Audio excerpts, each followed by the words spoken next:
about the population being 640, I think they were all here today. I'm honored. I'm really honored. This was something that I didn't think would happen. I want to thank the Coaches Association, players and the coaches that are sitting in front of me today that are being honored. I like coaching. And they told me, Chris said, that you got two things, Coach. You got to wear a tie, and you got to keep your speech 2 to 3 minutes. Well, the first one was easy. And anybody that knows me knows it's hard to keep a speech for me when I get up and talk about basketball in 2 or 3 minutes. But I'm going to try. But I'm going to be like the United States Congress and the House of Representatives. Darren Minor relinquished a minute and a half of his time to me before I get to go. I also know how big a deal this is, because this is a big deal. Not just for me, but anybody that's coaching basketball, this is a big deal. And I know it's a big deal because my granddaughter, Marley, called me on the phone. And she said, Papa John, congratulations on your major award. So I know it's a big deal. They don't just give out major awards to anybody. A special thanks to Chris Nimmo, who nominated. Chris played for me, his brother played for me in the Final 14. Chris comes from a good family. His dad was in the Hall of Fame in 2014. And justifiably he deserved it. What he did with that girls program at Clark County was second to none. Also, my daughter, oldest daughter Emily, who put all this together, worked hard and kind of sneaked up on me. I didn't know it was coming. And I appreciate the hard work that you did. Thank you very much for it. Also, I have a player here, Jason Church, who was one of the first academic all-staters from the Missouri Basketball Coach Association. He drove up last night to Jeff and all the way here this morning. One of the finest people I've ever coached. Chris was one of the finest people I've ever coached. Chris Nimmo is one of the finest basketball coaches. I've seen him coach several games, and he does an outstanding job as a basketball coach. He really, really does.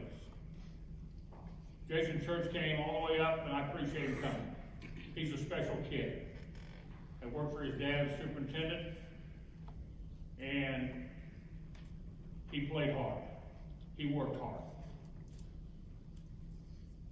Also, I want to thank some assistant coaches. And anybody will tell you, any head coach knows how good their assistants are. At Clark County, I had Kurt Cohagen, Charlie Meeker, the late Terry Morrow, Hubert Nelson, and John Kirshner, who without a doubt were the finest coaches that anybody could ask for. No question. And they covered up for me a lot.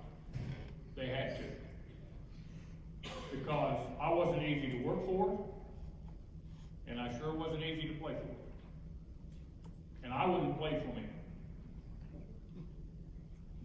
I came home from a lot of basketball games, a lot of nights. My kids would go to the game. Betty would take them to the game on nights that it snowed, on school nights. My son knew wherever basketball locker room was in Northeast Missouri before he got to be a kindergarten.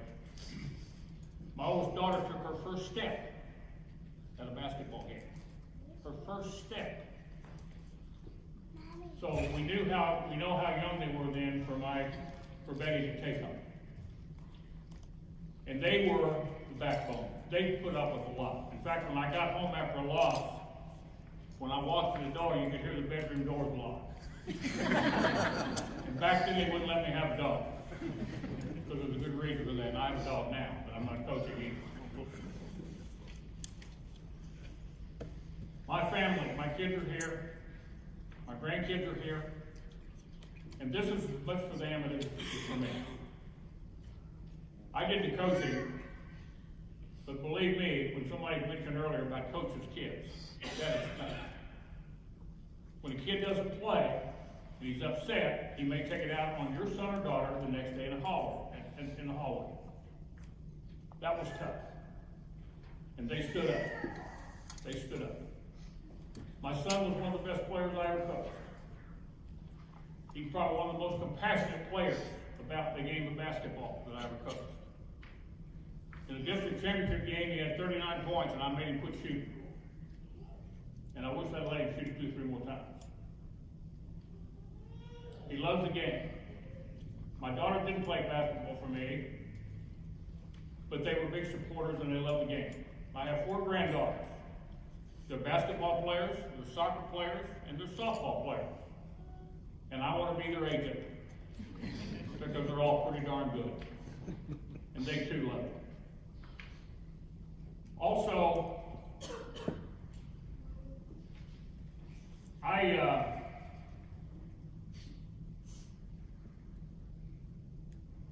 got my first job at Madison, where Randy got hit. And I knew I'd hit it the big time because I think for a long time I knew I wanted to be a coach. My brother sent me a shirt. The first day I taught school, first day I walked in, it had on it Coach McKinzie. And I knew I'd made it big time. Because I like being called a coach. I like being called a basketball coach. That's all I ever wanted to do. I didn't want to do anything else for 30 years. I didn't want to become a principal. I didn't want to do anything else but coach basketball. I had players who played hard. I was tough on them. When I coached at Licking, I jumped my son one day at basketball practice and he threw a basketball at me. He said, "I'm tired of your crap." And I walked with the basketball and handed it to him and I said, "Finally, you stood up to me. Finally, I made a man out of it." That's all I ever wanted to do. I wanted to make men out of it. And they stood there and took it. I want to thank all the schools that I worked for, all the people that hired me. But I want a special thanks to Clark County High School and the great people and the family and the friends that I have there. What a special place. What a special place. But still successful. Also, there's another person I need to thank. I'm one of 9 children. And my mother always wanted us, whatever was successful, that was fine for her. To be successful. To be something big. She didn't care. And now the 9 kids, 4 of my brothers and sisters were valedictorians. The other ones were B students, and then there was me. And just because that I screwed it up. I went to college, and the valedictorian of my high school class said, "You'll never make it. You will never make it." The first time I saw her, when I graduated from college, she asked me what I was doing. I said, "I'm about to become a school teacher." "What are you doing?" She didn't go to school. But yet she didn't think I would make it. And I remind her a lot when I see her. Okay? And the last person I want to thank,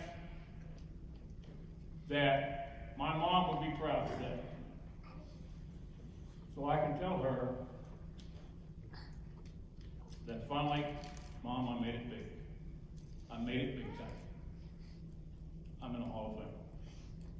And I can't thank you all enough, and the Coaches Association